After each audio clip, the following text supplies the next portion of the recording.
Olá, estimados e estimadas telespectadores da TV Boa Notícia da Diocese de Balsas.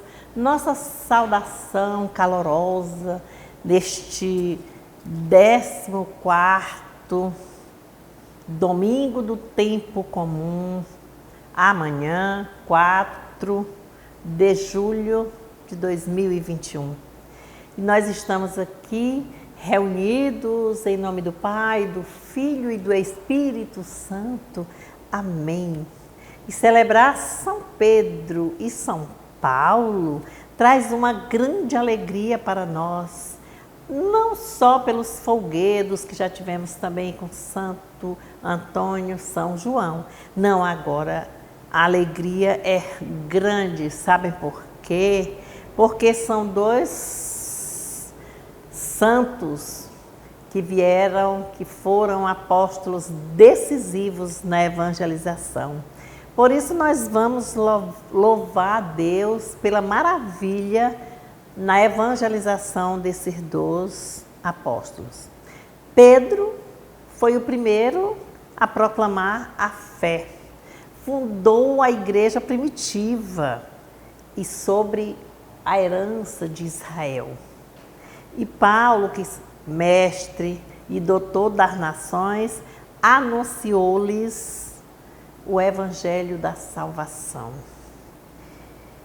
E nós vamos observar hoje na primeira leitura, que é extraída do livro de Atos dos Apóstolos, no capítulo 12, versículo de 1 a 11, e que nós vamos observar, lamentavelmente, a continuidade da perseguição ou das perseguições do rei Herodes sobre os membros da igreja somente para torturá-los.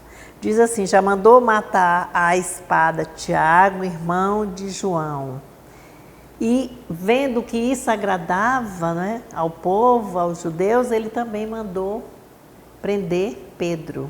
E foi muito bem encarcerado, com correntes nos pés, nas mãos, 2 guardas, um do lado, outro do outro, e Pedro na prisão.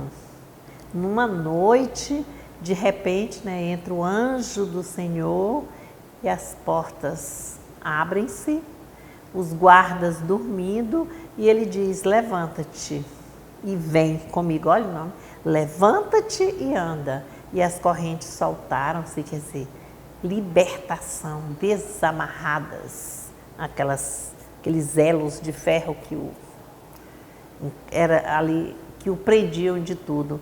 E ele vai, caminha com o anjo até certo tempo, quando o anjo diz que ele pode prosseguir. Então, quando vai contar esse texto, ele diz assim: uma luz iluminou a cela, ó, a questão da luz. É a cela onde ele estava.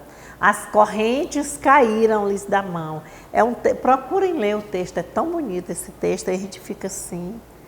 E aí, quando ele toma um susto, o anjo desaparece, e é quando ele diz assim, depois que passaram o portão de ferro de tudo, aí ele fica: meu Deus, agora eu sei de fato que o Senhor enviou o seu anjo aqui no final para me libertar do poder de Herodes e de tudo que o povo judeu esperava. Olha como é bonito. Então, isso aí aconteceu com Pedro na primeira leitura, essa leitura narrando. Tem uma ligação muito grande com o Santo Evangelho, mas nós vamos ver na segunda leitura, que é a carta de Paulo a Timóteo. Paulo já estava preso e o texto vai evidenciar para cada um de nós que o apóstolo Paulo, aquele que disse assim: eu combati o bom combate, né?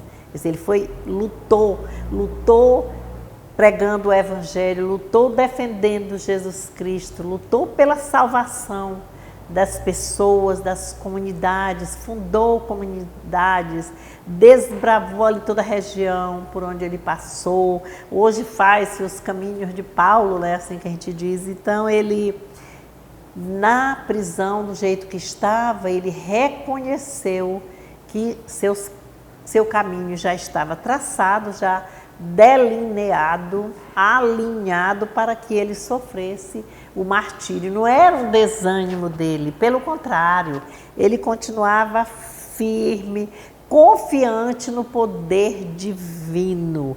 E ele reconhece isso, que o Deus da justiça é o Deus que o premiará. E assim nós vemos aqui a força e a presença de Deus. E o Santo Evangelho que a jovem Luísa leu para nós é um evangelho pequeno, é o Evangelho de Mateus, capítulo 16, versículos de 13 a 16. Com muitas verdades, com muitas colocações que faz nos levantarmos.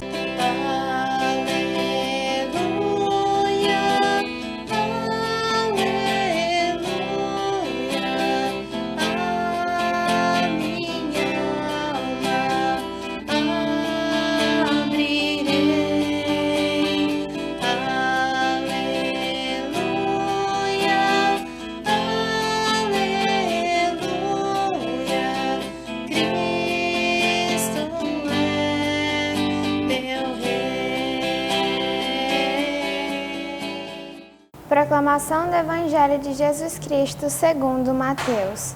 Naquele tempo, quando chegou à região de Cesareia de Filipe, Jesus perguntou a seus discípulos: quem as pessoas dizem que é o Filho do Homem? Eles disseram: alguns dizem que é João Batista, outros dizem que é Elias, outros que é Jeremias ou algum dos profetas. Perguntou-lhes então: e vocês? Quem vocês dizem que eu sou? Simão Pedro, respondendo, disse: tu és o Messias, o Filho do Deus vivo. Jesus lhe respondeu: feliz é você, Simão, filho de Jonas, porque não foi alguém de carne e sangue quem lhe revelou isso, e sim o meu Pai que está nos céus. Eu também lhe digo: você é Pedro, e sobre esta pedra construirei a minha igreja, e as portas do inferno não dominarão sobre ela. Eu darei a você as chaves do reino dos céus. O que você ligar na terra será ligado nos céus, e o que você desligar na terra será desligado nos céus. Esta é para nós a palavra da salvação.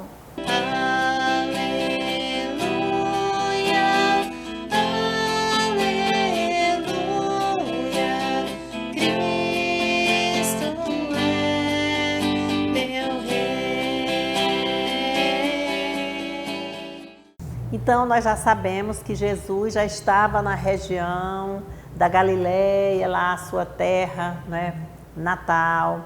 Mas ele, ali nas suas pregações, que nós sabemos que o tempo comum é da vida pública de Jesus, e ele caminhando com os seus discípulos, discípulos que vieram de homens simples, pescadores, que estavam no mar, que já sabiam enfrentar, menos a tempestade, né, que ficaram com medo, mas já tinham recebido a catequese.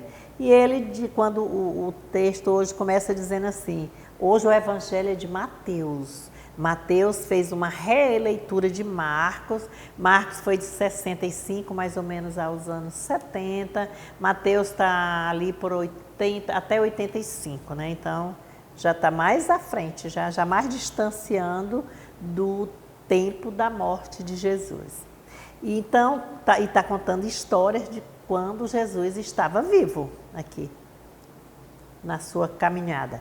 Então, Jesus já estava com um bom tempo, né, na missão, ele já tinha visto aquela experiência com os seus discípulos, e ele vai a uma cidade chamada Cesareia de Filipe. É uma cidade muito bonita também, e tem todas as, por onde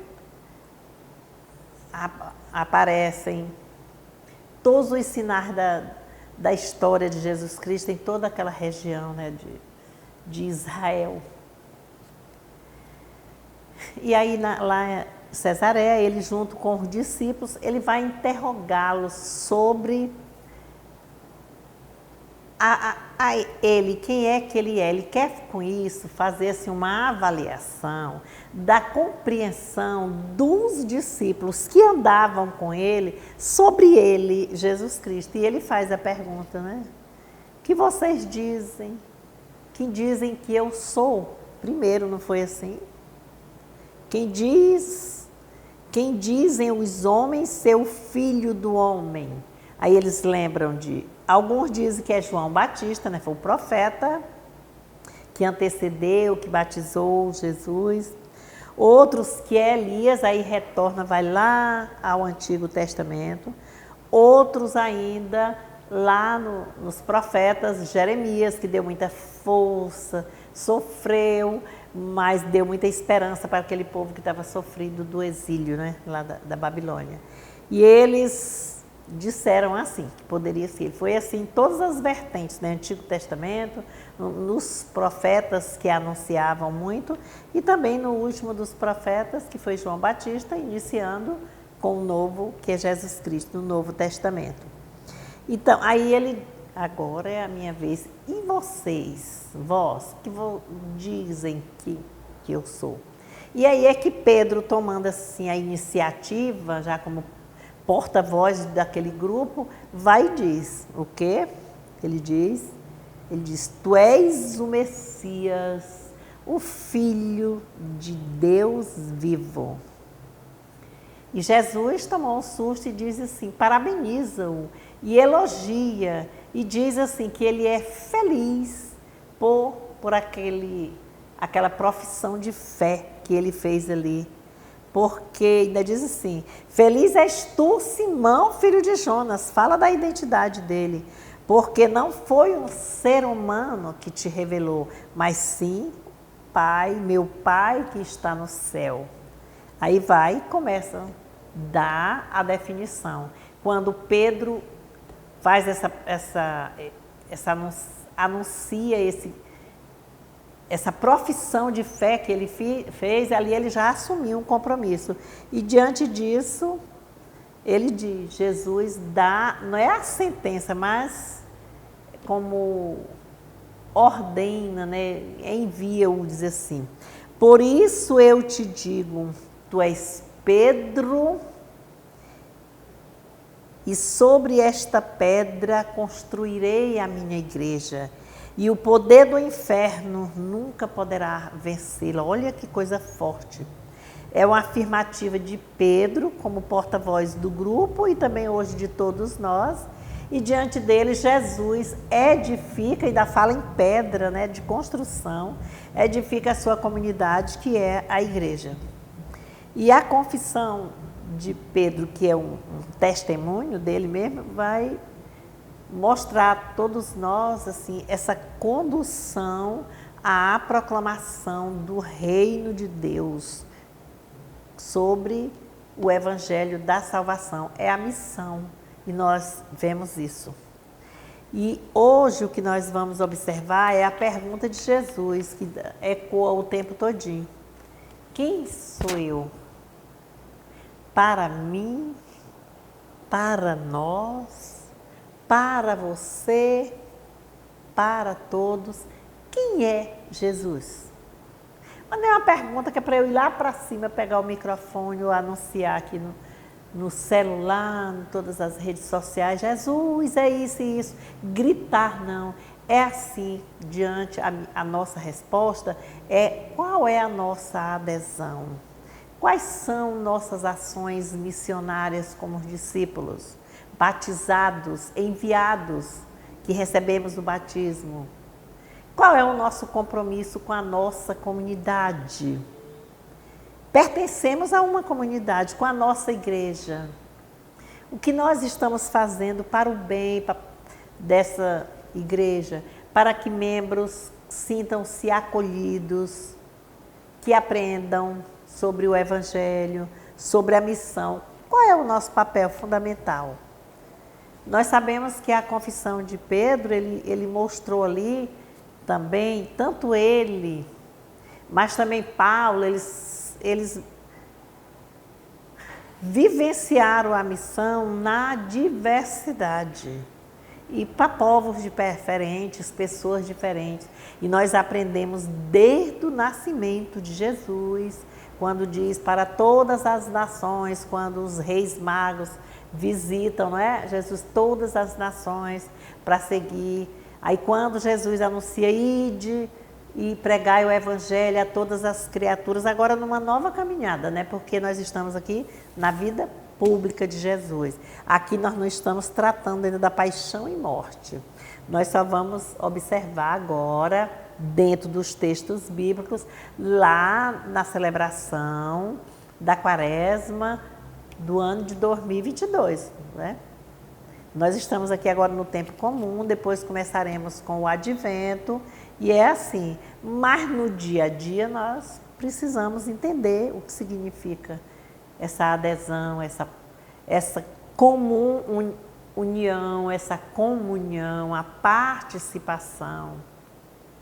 É bem interessante observarmos, porque às vezes, dado ao temperamento de Pedro, se nós não nos aprofundarmos numa leitura assim para acompanharmos, vamos ficar pensando, mas o Pedro negou Jesus lá não sei onde. Mas nós estamos vendo aqui que aqui ele está em missão ainda. Foi batizado, começou lá, lembra? Cafarnaum, entrou, aí foi na casa, expulsou aquele espírito mal, foi na casa da sogra de Pedro e ele vem dando as continuidades. No domingo passado nós vimos a questão da filha de Jairo, de 12 anos sem saber quem é, daquela mulher também sem nome, representando todas as mulheres sofridas que não podem chegar, que são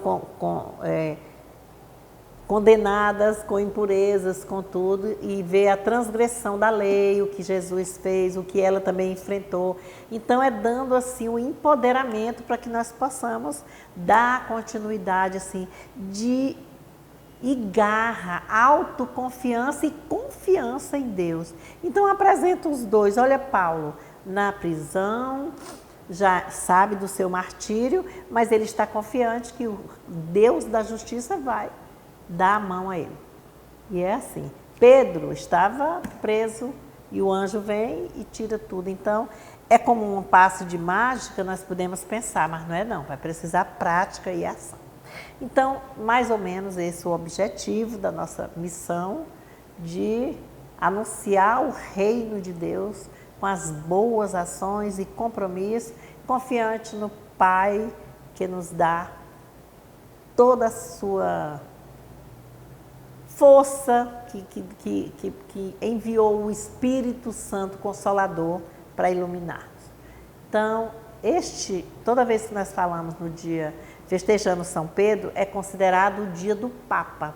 E nós precisamos muito de orações pelo nosso Papa Francisco, que está no seu desempenho, né? É um homem já da idade avançada, mas de uma espiritualidade profundíssima, de uma compreensão de línguas, de linguagens, de enfrentar na diversidade, de amor nos poros. Ele inspira esse amor pelo necessitado, por todas as pessoas. Então, que Deus nos abençoe, em nome do Pai, do Filho e do Espírito Santo. Amém. Nós já estamos no mês de julho e vamos aprofundar-nos neste mês. Férias, para muitos, pois vamos viver intensamente. Não no devaneio, no prazer exagerado, mas nos cumprimentos de nossas obrigações. Amém?